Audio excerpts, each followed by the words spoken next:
C'est lorsqu'il eut 3 ans que les parents de Léo s'aperçurent qu'il ne parlait pas. Et jusqu'à l'âge de 7 ans, ils avaient même du mal à le comprendre. Pourtant, il avait l'impression que les phrases étaient compréhensibles dans sa tête. Les mots semblaient s'organiser correctement, comme pour les Legos.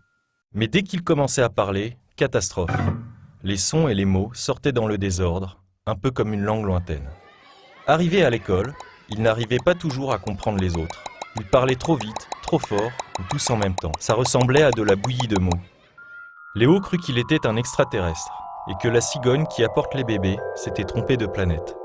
Il se demandait même si on ne se moquait pas un peu de lui, mais il s'en fichait. Si c'était un extraterrestre, il avait certainement des super-pouvoirs. C'est alors que Léo rencontra Tina. Elle était jolie, elle venait d'un pays étrange qui s'appelait l'Allemagne. Mais surtout, elle parlait doucement et lentement.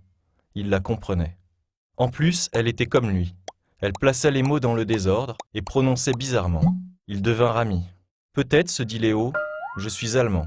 Il posa alors la question à ses parents, qui l'emmenèrent chez le médecin. Le médecin conseilla qu'on l'emmène chez un médecin des mots. Le médecin des mots dit qu'il était dysphasique. Ni allemand, ni extraterrestre. Léo était un peu déçu. Sûrement n'avait-il pas de super-pouvoir. Le médecin des mots était orthophoniste, et c'était dur à dire. Mais comme Léo le voyait plusieurs fois par semaine, il sut rapidement le prononcer. Le médecin des mots l'enregistra pour que Léo puisse s'écouter parler. Léo n'aimait pas trop savoir, mais comprit que lui-même n'arrivait pas à se comprendre. Il apprit à s'écouter parler. Le médecin lui apprit aussi à réfléchir plusieurs fois à ce qu'il voulait dire, et à le dire plus simplement et plus lentement. Ces petits trucs, il les apprit à Tina. Ensemble, ils faisaient des progrès. Petit à petit, tout le monde, dans l'école, finit par les comprendre. Ils devinrent amoureux, l'allemande et le dysphasique.